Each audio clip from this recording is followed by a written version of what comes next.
The rebates you're getting in Saskatchewan this month are normal. They're based on taxes paid a long time ago. The big question mark will come with next quarter's rebate. So that is the worry, right? The trickle-down effect from Premier Scott Moe's decision not to remit the carbon tax on home heating. Remember, he made this decision not to remit the carbon tax to the federal government on home heating because of Prime Minister Justin Trudeau's decision to carve out the carbon tax for those using home heating oil, something Moe says is unfair because most of us here in Saskatchewan use natural gas to heat our homes.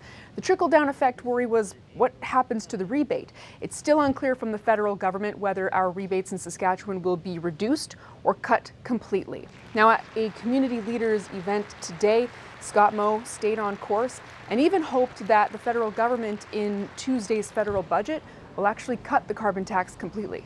My thought is the federal justice minister and his cabinet colleagues can make this all better by treating Canadian families equally and removing the carbon tax not only on home heating, all home heating fuels for all Canadian families, but removing it on everything for everyone. It's an inflationary carbon tax that's costing Canadian families more. Regardless of the politics behind the carbon tax right now, many people in Saskatchewan have come to rely on the rebate. And so they worry that if the rebate is reduced or cut, they will struggle a little. At this time, I do. Yes, I really do. Yeah, and a lot of people that I know, they do rely on it as well. And so I think it's an extra support that should stay. Right now, I need to go get a new phone, and I need to buy some groceries for my mom's house. Regardless of what happens to our rebates in the next quarter, some policy analysts believe that this political back and forth only confuses Canadians who already have a hard enough time figuring out how the carbon tax affects their budgets.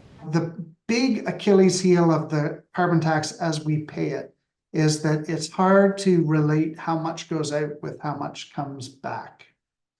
And in a situation like you find yourself in Saskatchewan, where the provincial government, the federal government are disputing what should be collected and where certain things are not currently being collected, it becomes even harder to understand that. Warren maybe doesn't know what will happen with Saskatchewan residents' carbon tax rebates, but he guesses two things could happen. One, there could be a meeting between provincial and federal leaders about the future of the carbon tax. That is something that Conservative Party leader Pierre Poilievre has called for through a televised emergency meeting.